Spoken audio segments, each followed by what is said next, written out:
क्या चल रहा है दोस्तों?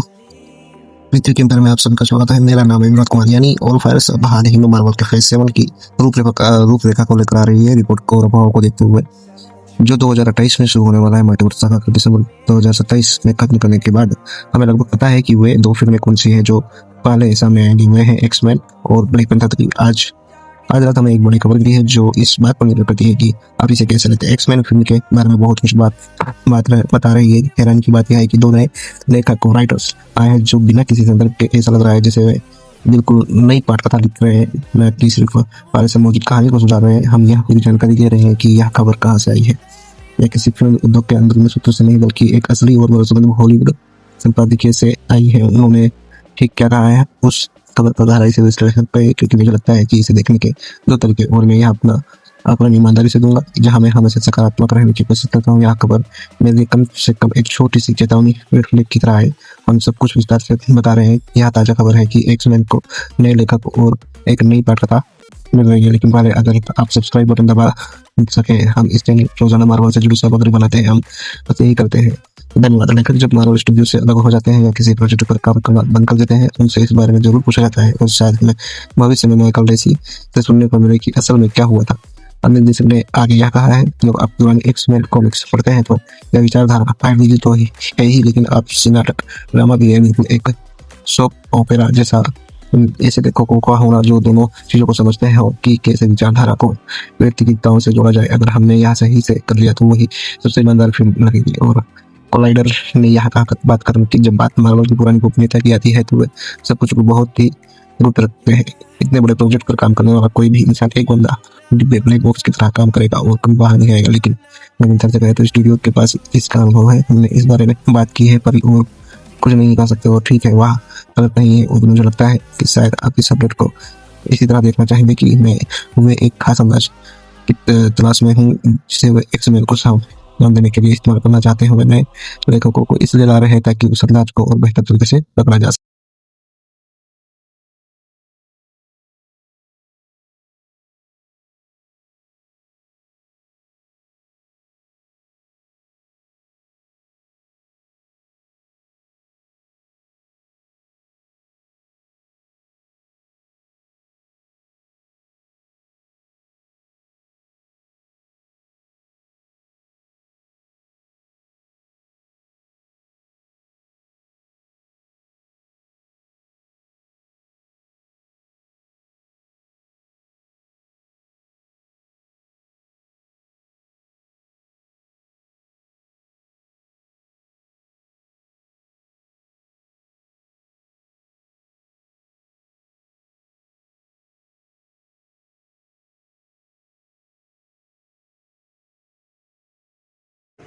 और एक बेहतर एक्समैन फिल्म बनाई जाए। जैसे मैंने कहा दोस्तों, दोनों बातें एक साथ नहीं हो सकती। ये तो वो इन प्रोजेक्ट्स को वह ध्यान दे जो हम चाहते हैं, जिसका मतलब है कि चीज़ें बदलेंगी या फिर हर बार जब बदलाव होता है तो लोग कहते हैं ओह यह दुनिया का अंत है, मार्वल फिर से अपनी पुरानी चालें चल रहा है। निश्चित रूप से यह पूरे वीडियो का हिंदी शब्दों में अनुवाद दिया गया है और वीडियो का हिंदी अनुवाद नहीं। मुझे लगता है कि उन्हें पता है कि एक्समैन रिबूट कितना महत्वपूर्ण है। इसलिए हो सकता है हमें इसके बाद एक और नई पटकथा के बारे में भी सुनने को मिले।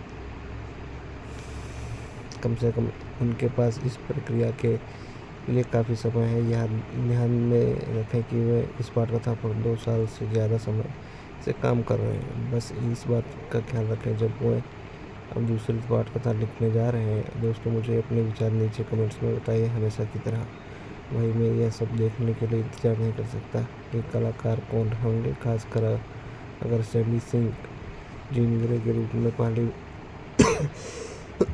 पहली पसंद होती। मैंने हमेशा जीन ग्रे को उम्र में थोड़ा बड़ा सोचा था और उस हिसाब से एक्समैन को वॉइस के रूप में, लेकिन ऐसा लगता है कि हमें शायद अब तक के सबसे युवा एक्समैन मिलने वाले हैं। मैं इसके लिए तैयार हूँ।